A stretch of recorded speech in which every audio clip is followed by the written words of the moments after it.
Hey everybody, and welcome back to Astrologaster, in which we have Senor Ferraro, who has come to see us, and he probably believes he has some kind of exotic disease. So let's see what's up with Mr. Ferraro here. Good day, senor, and well met. Tis I, Riccardo Ferraro, come once again to see the great Doctor Simon Forman. Thank Indeed, you. I did recognize you, senor.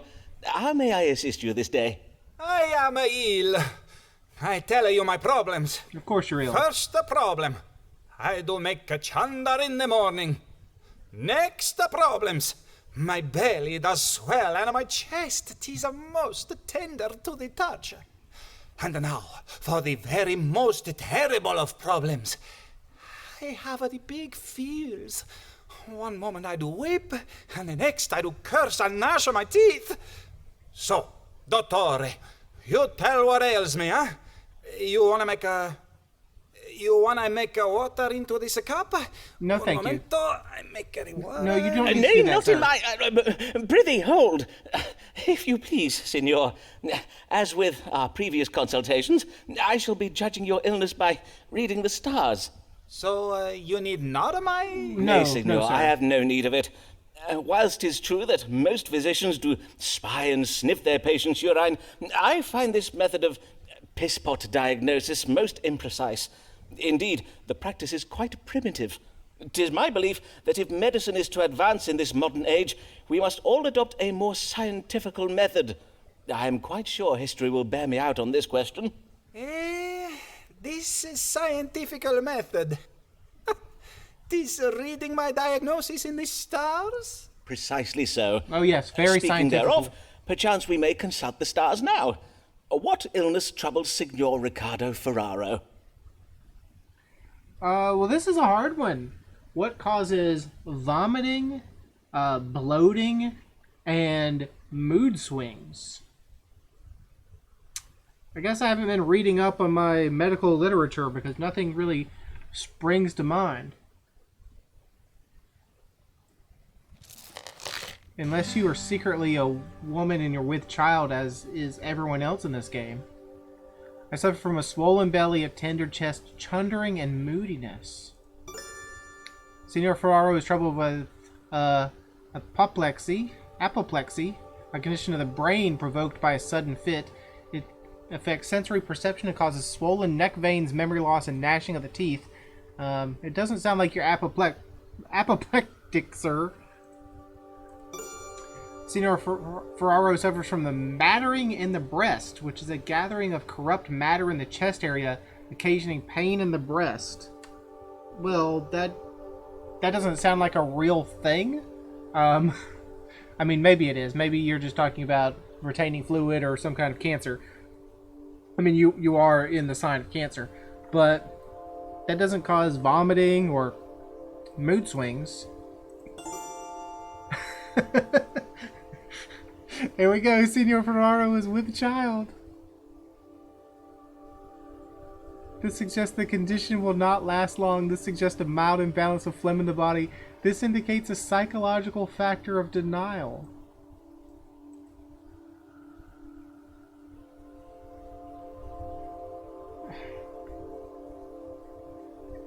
There's absolutely no way that Ferraro is with child, right? I mean, he could be a trans man. We have no indication of that, and the fact that he would just want to, I mean, we've talked about gonorrhea. We've talked about problems with his downstairs. If he was just going to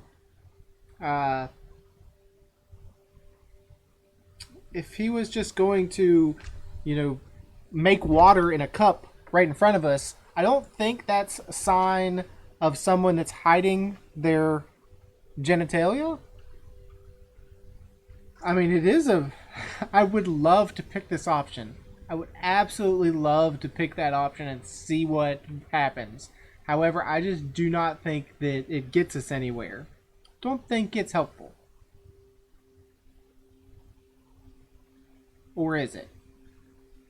Let's look at our options again. It's a brain condition provoked by a sudden fit, sensory perception, swollen neck veins, memory loss, gnashing of the teeth. That does not sound right. Mattering in the breast, gathering of corrupt matter in the chest area, occasional pain in the breast.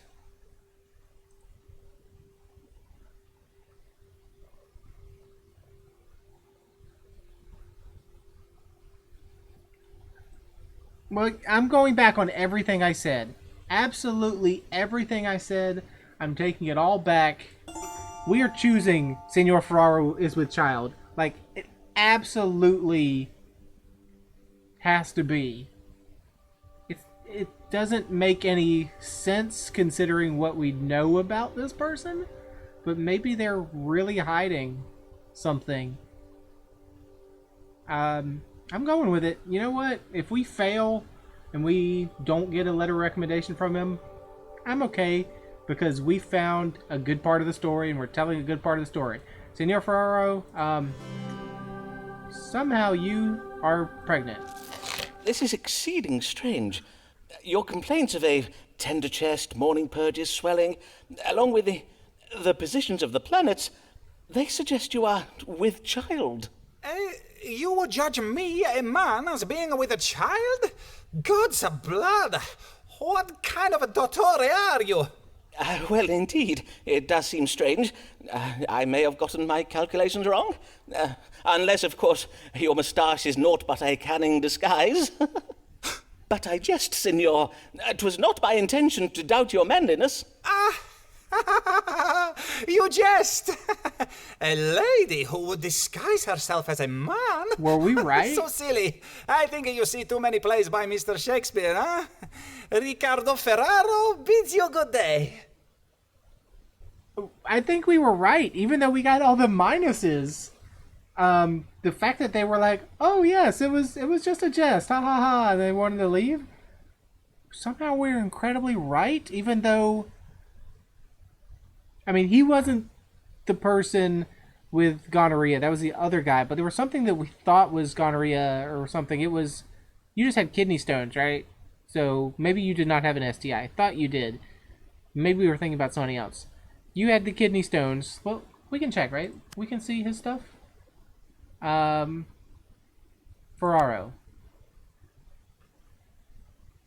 Kidney stones. Colic. Hemorrhoids.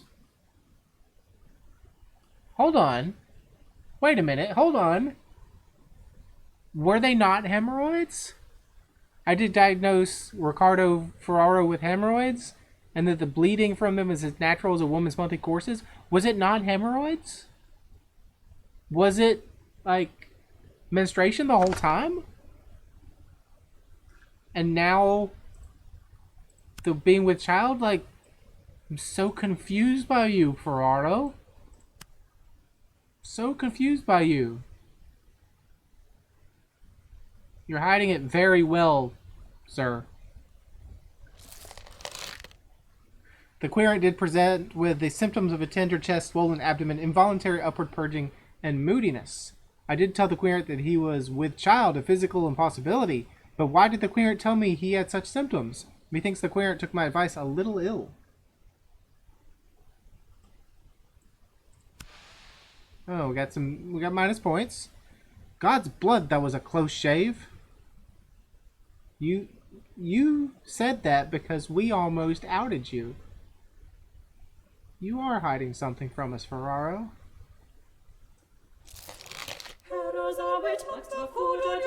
Are you verily sure that your deed is clear? At me to explain of what causes your pain, but your friends and relations are very vain. Oh, here is Mr. Mugg again, the hypochondriac. Sir, what troubles with your food are you having today? Good day, Mr. Mugg. Pray tell, did the matter with the cherries resolve itself in the end?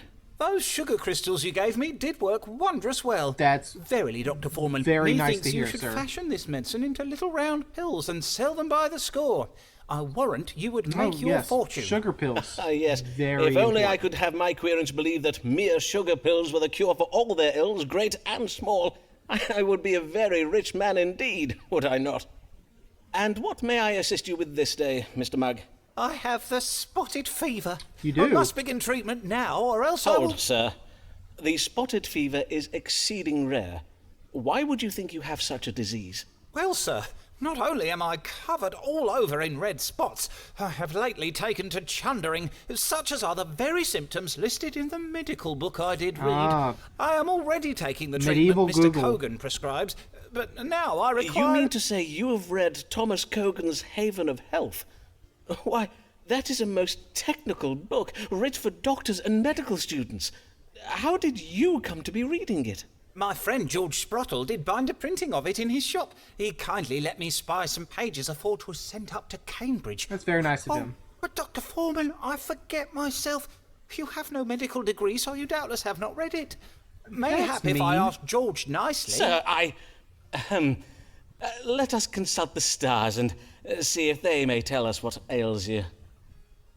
There's going to be a secret twist to this guy. It's going to be, I'm calling it now, he is going to be a hypochondriac that has all these problems that aren't even real, and then towards the end, he's going to have a legitimate, and maybe this is it, he's going to have a legitimate mental or medical problem, and we're supposed to be tied into this whole, he's making it all up thing, that we're just going to completely miss the fact that he has a legitimate medical problem. That's the twist. Treat me for the spotted fever, he says.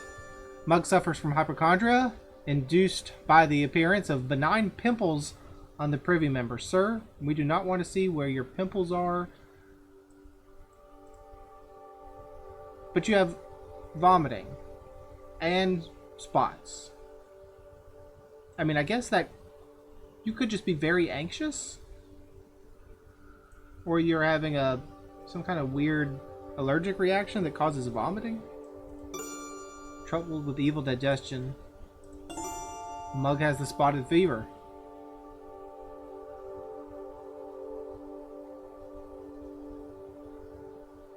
You know what? I said he's going to have a real medical problem, and we're going to miss it because we think that he has hypochondria, and he's just lying to us or exaggerating his symptoms. So I'm going to go all in treating this fool, because if we don't, then he has spotted fever, and that sounds like a bad thing. So surely the treatment for spotted fever can't be worse than not treating spotted fever. You know what I mean.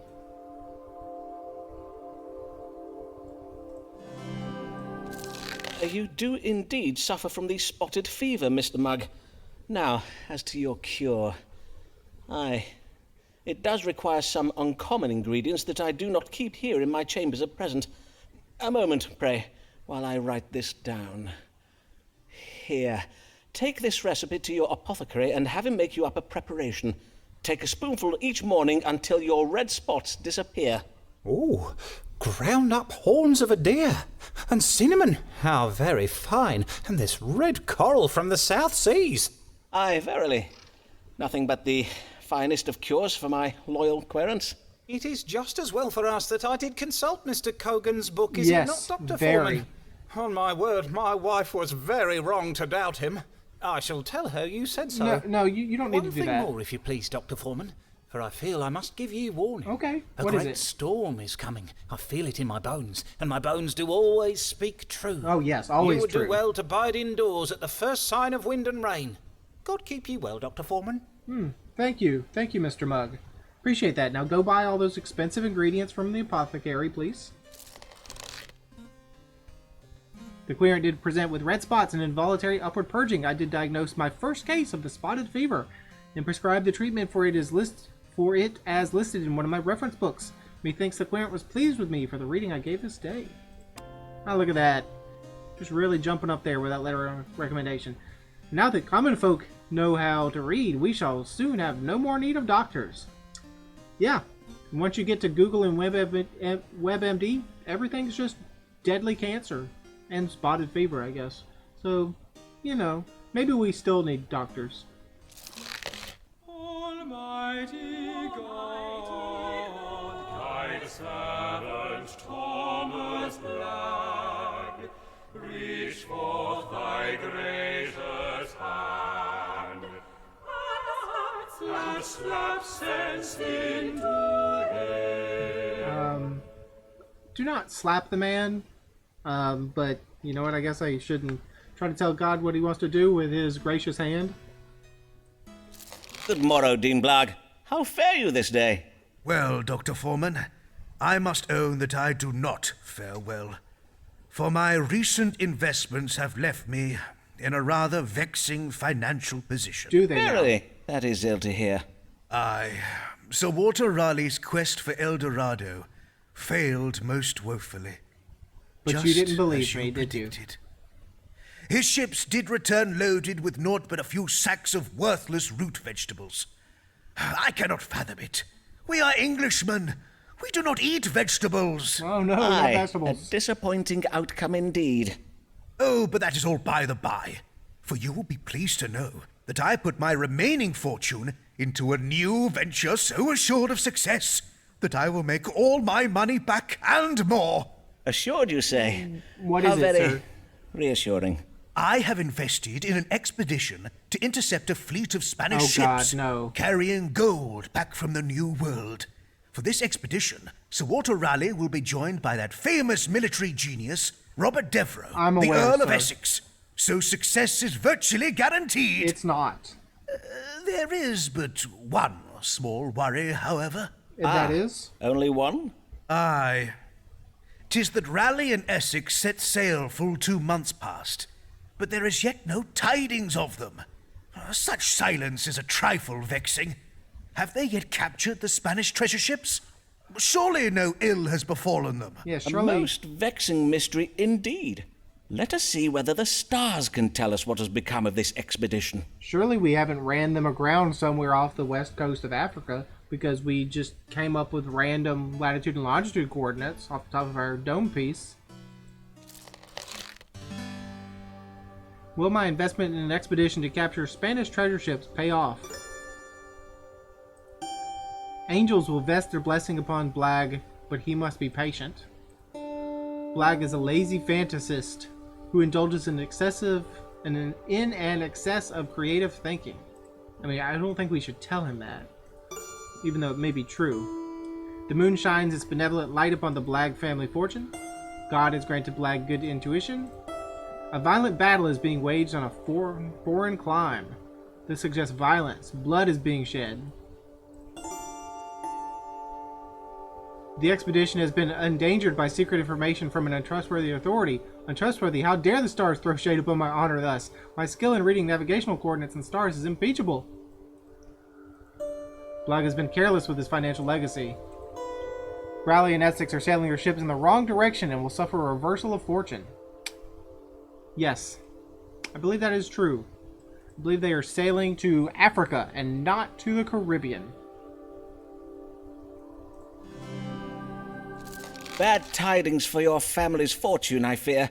The Earl of Essex and Sir Walter Raleigh did sail their fleet into the middle of nowhere, with not a Spanish treasure ship in sight. It would seem their geographical information was at fault, having been obtained from a most unreliable and untrustworthy authority. Truly, I am ruined. Zoons, my goose is cooked. Mistress Blagg will have me baked into pies. Will she, though? The querent did wish to know whether his investment in an expedition to capture Spanish gold would pay off. I did advise the querent that the expedition is a failure. Methinks the querent took my advice a little ill. Yeah, you produced a letter of recommendation. Oh Lord, have mercy. Spare my wife the news of my wretched penury? Is that a word? Why must this wench act so distressed? Mayhap she can't abide a jest. No word of love and his professed. Oh God. What an ungrateful lady.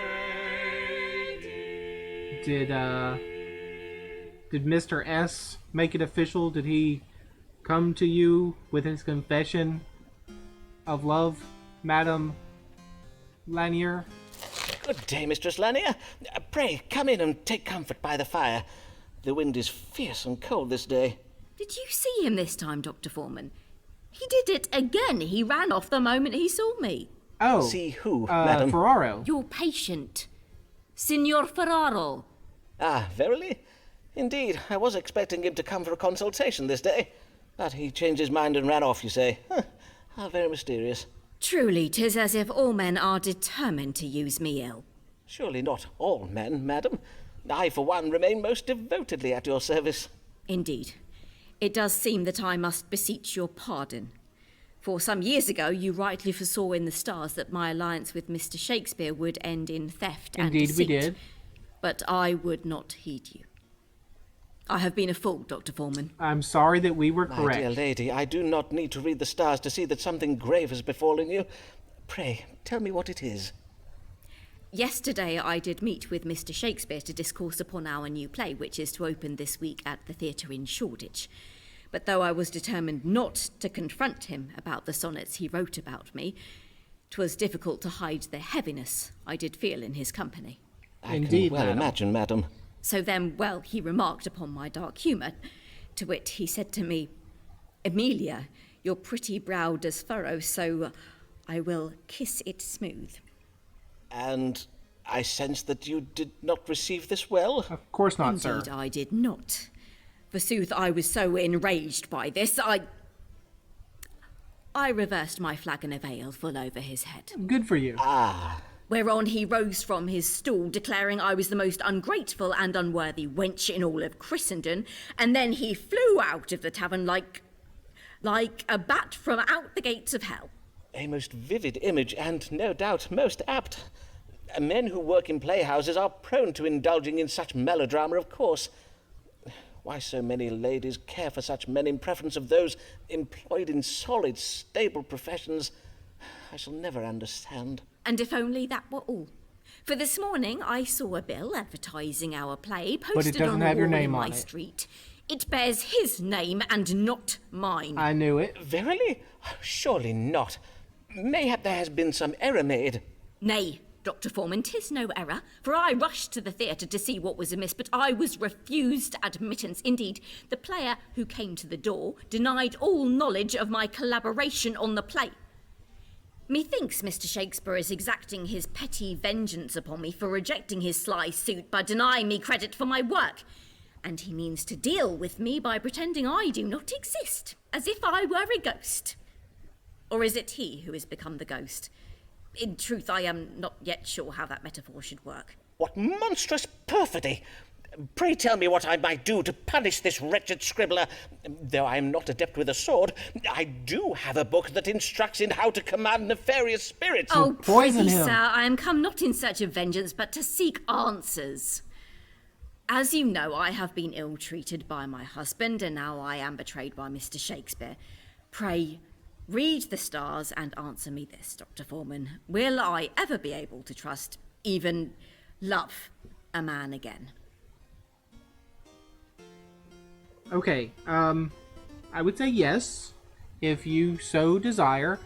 If you do not so desire, I happen to know one Senor Ferraro who is... I was going to say is not a man, but that's very problematic transphobic language. So let's just scrap that whole idea of what I was going to say. It wasn't productive. But why? Oh, we only have one option here. That's interesting. I wonder if you only have one option always, or if other things that you have done for other clients or for her could somehow change this outcome. But I was going to say, I believe that Senor Ferraro runs off all the time because they know each other, but Mistress Lanier here knows Ferraro as a woman, and Ferraro does not want Lanier to identify her by, by facial structures or something. So, what is our only option? Amelia secretly wishes to commit adultery with a man of high intelligence. Oh no. Oh no. Is this gonna somehow resolve in Simon and Mr. Lanier somehow becoming involved? Amelia's friends have been unworthy of her confidence. Amelia should give in to her true feelings. God rewards men who invest time in their friendships with comely women or women. The relationship betwixt Amelia and me is currently wrought by confusion. Oh Lord. Amelia's literary legacy has been betrayed by Mr. Shakespeare. Mr. Lanier is ignorant of the love she inspires, but her ignorance will be reversed. Amelia's present adversary may bring change and new life in the form of a child. This indicates a sudden change brought about by reversal. This suggests death being reversed. That's weird. All of these are weird. Okay, well, we'll choose A because A is the only thing available to us.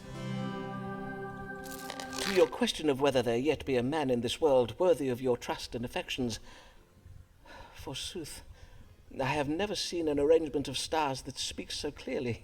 Verily? Then pray tell, what answer does it give? My dear lady, the answer you seek need not be divined by reading the stars. It may be read in the signs you see before you now. To wit, the answer you seek is right in front of you. Don't do this, Simon. I'm afraid I do not follow, Dr. Forman. 'Tis your feather quill, a half-eaten apple, your desk is a little untidy, and I must confess the symbolism in Flemish still life painting has always quite confounded me. Take a skull, for instance. What sense does a skull make alongside a bowl of... Below.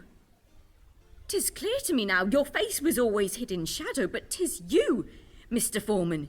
You are the man who has been prowling me these last months. We have not. Dearest, loveliest Amelia, allow me to profess to you my God, it was undying us. admiration for your charms, which are not insignificant. God's womb, et tu, Dr. Forman. Fie, you of all men to betray me thus. But 'tis true. I now see the answer. For I know now never again to trust a man to guide me. Henceforth, I shall write under my own name, and when there are decisions to be made, I shall take my own counsel and make my own judgments. Well, that's very wise. Farewell, Dr. Forman. And clean your desk. Verily, it is quite disgusting. I understand, ma'am. Thank you for coming. Please come again. Though you never will. The querent did wish to know whether she will ever trust or love a man again. I did advise the querent that I was a man whom she could love and trust. Methinks the querent took my advice most ill. But we already received a letter of recommendation, so it doesn't matter. This was the final consultation for this querent. We women will achieve equal treatment, even if it takes us 100 years. It may take more than that, I'm afraid.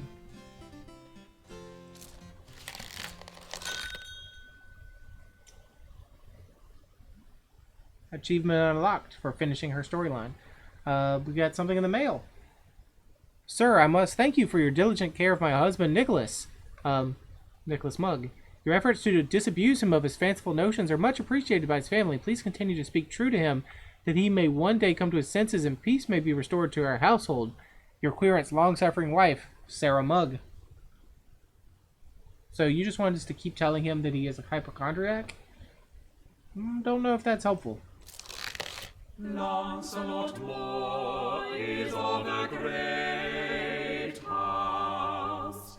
Much does depend, much, on his choice of a spouse. He must be well, consecrated wealth, no matter the cost to love and to health. Hello, Mr. Moore. You've come to us to ask about relationship advice? Good day to you, young sir, and well met. You are Lancelot Moore of Middlesex, are you not? What an honour it is to welcome a son of the great house of More to my humble consulting chambers. 'Tis indeed I, Lancelot More. I will own it. But hear this. My family is ignorant of my designs in coming here, and I wish them to remain so. Which is why I come to you, Mr. Forman. For methinks you are not such a man who would ever find himself in the company of a family such as ours. That's an insult, sir. Well, you may count upon my discretion, Mr. Moore. And what is the matter that brings you this day? 'Tis that my family wish me to marry my wretched cousin Barbara. Not And Barbara. I take it you would not wish to comply. Nay, I verily would not. Cousin Barbara is a vile little minx. She loves nothing more than to sport with me and play cruel japes. Last Christmas, she even hid a dead mouse in my mince pie. The That's lady awful. does seem most spirited. The lady? Oh, pish! Cousin Barbara is hardly a lady, for she is not 14 years of age. It is most unnatural to ask a grown man to wed a child. Indeed it is. 'Tis my belief that in these enlightened times we should consider... Verily, Barbara be damned. My heart belongs to a true woman, not a freckled, scrawny slip of a girl. A full-blossomed woman. A woman, you say? Aye, Marion, my other cousin. Of course, your I other cousin. see. Ah, Marion. So beguiling are her shapely charms. Oh, to lie, if not to die, in Marion's arms. So soft her lips, so sweet her face. Oh, how I yearn for her embrace. In me she hath such passion stirred, a fever rises in my... Snooze.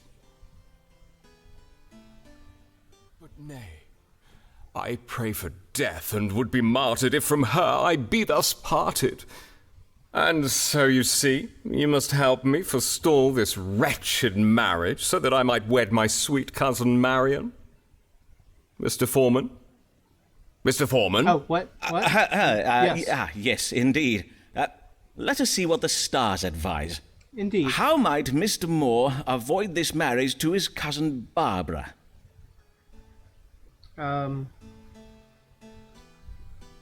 You just don't do it, sir. A, B, or C? How can I avoid marrying my cousin Barbara? If Moore spreads a rumor about Barbara being sexually active, the marriage plans will be abruptly canceled. You cannot spread a rumor about a 13-year-old child, sir. The house suggests Barbara is with a child. She may not be as chaste as she seems. No, we are not going to say that about a child. An appeal to Moore's vanity may induce him to travel abroad. Moore will be able to extract himself from this engagement once he has come of age and has control over his fortune. Moore should betray his family by serving his country. He should go to war. Barbara is secretly unhappy about the marriage. God's aid will come via cousin Barbara, who is both intelligent and rebellious. What does Moore's intuition tell him about this marriage? Therein lies the key to unraveling this engagement. So we can either send him off to war, which will bide him some time. So while he's at war, he can't marry someone, and while he's gone, he will come of age and then be a man of his own. Or we can just ask him, sir, what do you think? So let's just go with this one. What do you think, sir? You don't seem like a very like you'd be very capable in battle. Maybe I'm just making that up. Maybe great poets of your excellence, sire, are great in battle, but you know, maybe you seem very knowledgeable about emotions and feelings and the such. So what do you believe, sir? Please tell me. 'Tis apparent you do not wish to marry your cousin Barbara, but have you considered whether she wishes to marry you? Nay, but I cannot think why she would not want to marry me. I am exceeding eligible. Aye, doubtless you are, Mr. Moore. But do you not think her unkind japes may indicate she harbours some degree of malice towards you? Mayhap you are right. I did find a toad in my bed Thursday last. 'Tis as if Barbara were possessed by a demon. Very possibly. And thus possessed, she may be distracted and not wholly aware of your, fine qualities. I advise you to simply bide your time. For the stars suggest she is a cunning maid who plans to thwart the marriage using a method of her own devising. Verily? Then I will leave it all to Barbara, as you advise. But it shall be on your head if I'm forced to marry her, Mr. Forman. Well, can I take it back? Can I tell you to go abroad to war with the Spanish? The queen did wish to know how to avoid marrying his cousin Barbara. I did tell the queen to bide his time, as doubtless his young cousin would find a way to put an end to the match herself. Methinks the queen was a little pleased with me for the reading I gave this day. I mean, 1/10 of the way towards a letter recommendation. Mayhaps I go this night to recite rhyming verse outside Marion's bedchamber. I saw that in a play. It worked wondrous well. Yeah, if you could just hold a boombox over your head, that would be awesome. You don't know what a boombox is? Well, come back in like 300 years and maybe we'll know what a boombox is. So let's go ahead and listen to the next little song and see who's the next person. Then I guess we will end the episode. Hear ye, hear ye. Spanish Armada nears English coast. Nation prepares for invasion whilst Queen searches for missing navy. Hear ye. That's not great. Okay, so let's flip the next page, then we'll end the episode. As Spanish ships near our shores, the Queen's ground troops prepare for what promises to be a blood-soaked slaughter of Englishmen by continental Catholic savages. With England's coast undefended, experts predict Spanish ships will be sailing up the Thames to London within days.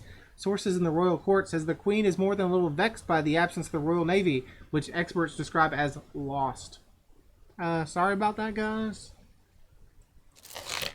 Wench, be sure to marry, lest ye be branded a witch. If Mary sees you keeping cat against you, she will snitch. Beware of Mistress Mary Page, she is a nosy fa-la-la-la-la-la-la. Yes, she's a very nosy fa-la-la-la-la-la. So, that's the good point to end the episode here. So, thanks for joining me. I hope you enjoyed it, and I do hope to see you again next time.